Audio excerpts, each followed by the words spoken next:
Hi, my name is Precious Nzibechi. If you are new here, welcome. If you are a returning subscriber, welcome back. Today, I'm going to be talking about something that I mentioned in my previous video, the video where I talked about waiting on God and trusting God while waiting on Him. And in that video, I said that the how is God's exclusive reserve, and I was talking about how that when you're waiting on God for something, you're not supposed to be bothering yourself about how that thing you're waiting for is going to come about, because the how is God's exclusive reserve. So in this video, I'm going to dwell more on that statement to explain what I mean by that. Now, that statement, I heard it from my pastor. My pastor is a man of faith, and he likes to talk about faith, and he teaches on faith a lot. Every single time he talks about faith, he will always say that whatever it is we are asking God to do for us, He is very much able to do it. But we are not meant to bother ourselves or dwell so much on how that thing is going to happen, because the how is God's department. It is God's exclusive reserve. It is not your department. It is not your responsibility. It is God's responsibility. For instance, you have a material. You bought this very fine material. You want to use it to sew a dress, and then you take it to a tailor, and you tell the tailor, this is what I want you to sew this style for me. I want the sleeve like this, I want the length like this, like that. And then you give the tailor all the specifications, and you have done your own job, right? You have done the work of getting the material. You've done the work of going to the tailor's shop. You've done the work of telling the tailor what you want. But you know what you're not going to do? What you're not going to do is telling the tailor how to cut the material. Oh, I don't want you to cut it this way, cut it that way. Telling the tailor the exact time to start sewing the clothes. Yes, you can tell the tailor, I want this clothes to be ready by next week, Saturday, for instance. But from the time you gave the tailor that clothes to the time that tailor gives you the clothes, it's not your duty to tell the tailor, I want you to wake up by 3 a.m. and start sewing that clothes. You are not going to tell the tailor, no, I don't want you to sew that clothes by 5 p.m. No, wait till around that time, 10 p.m. before you start sewing it. You're not going to do that. Once you give the tailor the material and tell her or him, this is when I want it, you go back to your house and then let the tailor do his thing. This is just an analogy, I'm trying to use to explain to you how that all we have to do is go to God and tell Him, this is what I need. This is how I need it, right? This is when I need it. And I don't know if it is according to your will that I have this, but left for me, I want this, and I want it at this time. You're not supposed to start worrying yourself about how God is going to tailor the whole thing, how He's going to weave it, design it, and make it come to pass. Your own is to tell Him, this is what I want, and then sit back and allow Him to do His thing. When we try to figure out exactly how God will answer our prayers, we give ourselves to worry and to a lack of faith. We begin to worry ourselves too much, and when you bring worry into the mix, it's like you are spoiling the whole thing. My mom would call me and say, I already have faith that this thing is going to happen. Don't come and use your worry to spoil my faith.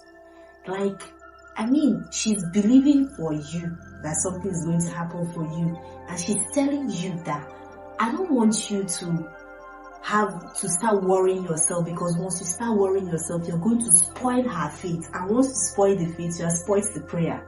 Lack of faith and worry about how God is going to make it happen sometimes limits the answer to the prayer from coming. That you're not bothering yourself about how God is going to make it happen doesn't mean that you will not do the things you're meant to do or make plans. Just like the analogy I gave, you are going to go to your tailor. You will do the work of buying the material or getting the material and going to the tailor and telling the tailor what you need. But after that, your work there is done. The next thing is for the tailor to do their job. So that is how it is with God. You will do what you're meant to do as a human being. You will pray. You will have faith. You will, like I said in my previous video, you will renew your strength. You will encourage yourself in the Lord. You will make plans. You would, do certain things that you're meant to do. Assuming you're looking for a job, right? You would send in applications. Check for companies that are recruiting. Send in your CV, go for interviews. You would read, you try to upskill, you try to get more skills, you try to, build up your knowledge level. You will do all of that. But at the end of the day, all those things, whether they will work out or not, is left for God. And how He's going to go into the hearts of the people, the owners of the companies, to make them to take your application, to consider your application and recruit you, is left for Him. You staying in your house and worrying yourself about how God is going to touch somebody's heart, it's not your own. Your own is to tell God, please, I need this job. And if He really wants that job for you, He will give it to you in His own way. And then every other thing that you are asking God for, any other thing that you are asking God for, you would ask yourself, what are the things that I need to do as a human being?